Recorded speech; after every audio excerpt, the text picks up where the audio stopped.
All right, fellas, Locked On Titans, Locked On Bengals, crossover Thursday. It's week 15. We've talked Titans, we've talked Bengals, but now we need to actually focus on how to win this football game for both of these teams. We'll do some keys to victory. What are you guys looking for in this matchup to make sure that the Bengals get another win? Three things that stand out more than the rest, I would say, and we'll list them quickly here, and then we can go past them and break them down a little bit. But you got to protect Joe, and that's going to probably be the case every single week. We know the Bengals are going to throw the ball a ton on Sunday, and so protecting number 9 is super crucial. I mentioned chaos early in the show. This Bengals defense hasn't created enough chaos. They need to take advantage of Will Levis in this offense that's been up and down this year. You mentioned the offensive line issues. And then number 3, well, if the Titans stink on special teams, the Bengals took advantage of a huge special teams blunder against the Cowboys. And there was a lot of luck involved there, but maybe take advantage of that third phase and win that third phase. So for the first time, I think this year, keys to victory. How about you dominate Colt Anderson in that special teams unit for the Titans? So I think those would be the 3 things and the 3 ways, the most important ways I would say that the Bengals could win this game. Incidentally, I think this is a couple of weeks in the last several that we've talked about special teams in some capacity, that we've talked about kicking.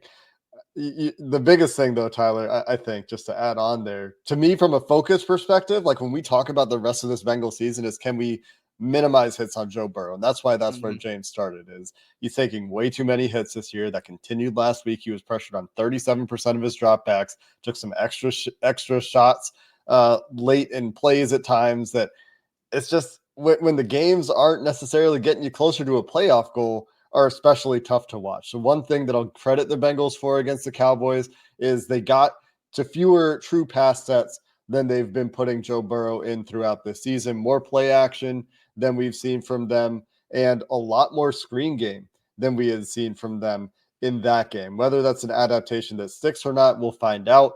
I am still worried about this Tennessee pass rush after you spent a lot of time telling me about how it's been disappointing. But when I look at the trenches on both sides of the ball, both of us are talking about disappointing pass rushes and offensive lines that have been leaky. And one of those things is going to give. We have stoppable force meets movable object on both sides in the trenches this week. And it'll be interesting to see which of those forces or objects ends up being the opposite of what we're expecting. Yeah, that's fair. I think on the Titans side of things, the number one thing on offense is red zone.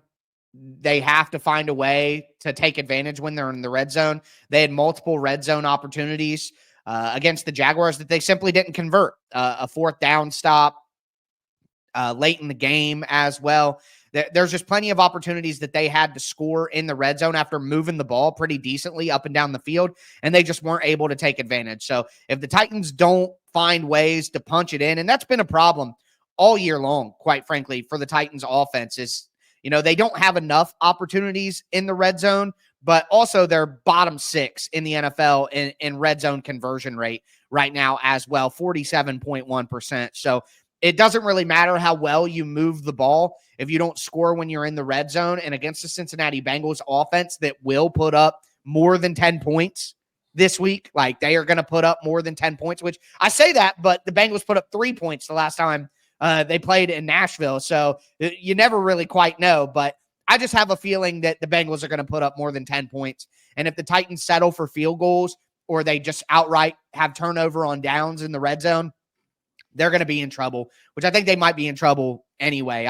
I felt pretty good about the Titans being able to compete in this game and win this game, honestly, a couple of weeks ago. But after that performance against Jacksonville has just completely sapped any confidence I had in this team. On the defensive side of the ball, you got to get pressure on Joe Burrow. You just have to, because you could sit here and say, stop Jamar Chase. Okay, and then T. Higgins probably going to go crazy. You'd stop T. Higgins, Jamar Chase probably go for 200 yards. So for me, the only way to eliminate that as an issue is just to get to Joe Burrow early and often and not let him throw the ball, not let him get it out of his hands. Because I just have a hard time thinking that Cheeto or Jarvis Brownlee Jr. or Roger McCreary or Darrell Baker Jr., these guys can't cover Jamar Chase. So if you let Joe Burrow get the ball out of his hands, it's going to be trouble. So I think the Titans need to consider blitzing. I know you're playing a dangerous game with an intelligent quarterback like Joe Burrow, but if you just sit back and give him time, he's going to pick you apart anyway. So at least be the aggressor, bring it to his doorstep and try. I think the final thing for me is this team needs to come out and play for their coach. Like, it's not even scheme. It's not, Bengals have a bad rushing defense, so run the ball. It's the Titans need to play for their coach. I know this isn't a revenge game because there's nothing to be mad about with Brian Callahan, but it's an emotional game is what I'll call it. It'll be extra emotional for Brian Callahan to see all his former coworkers across the board. You have a guy like Cheeto in there. You have a guy like Tyler Boyd in there. There are connections, and not even to mention all the games that these teams have played against each other in the past few years, the playoff game, the game in Cincinnati, even before that, where Tyler Boyd catches the game-winning touchdown pass, and the crazy wind, which I was there, is a terrible game. These teams have played very physical, intense matchups against each other. And if the Titans don't come out and match that and even play with a little extra for their coach to get this win for Brian Callahan, I'm going to be incredibly disappointed. So they need to come out ready to play and give their best effort of the season, along with all the actual football stuff. Yeah, and I do think you mentioned losing faith for Jacksonville. I think Brian is really, really, really, really, really going to want this game.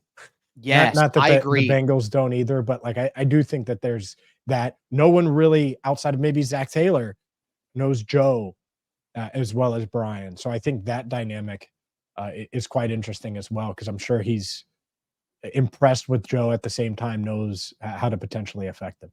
Yeah, one of the keys you talked about, Tyler, that stood out to me, getting the pressure to Joe Burrow. It's not enough to get that pressure there. It's also like, don't let him escape through the B gap. And he talked specifically about that. It's not only get pressure, but don't give him escape routes, because you talked earlier in the show about this too. His pocket management this year has been exceptional and has taken a real step from something that I thought was already good. And this year has been part of his toolkit that has truly separated him from many of the QBs in the NFL.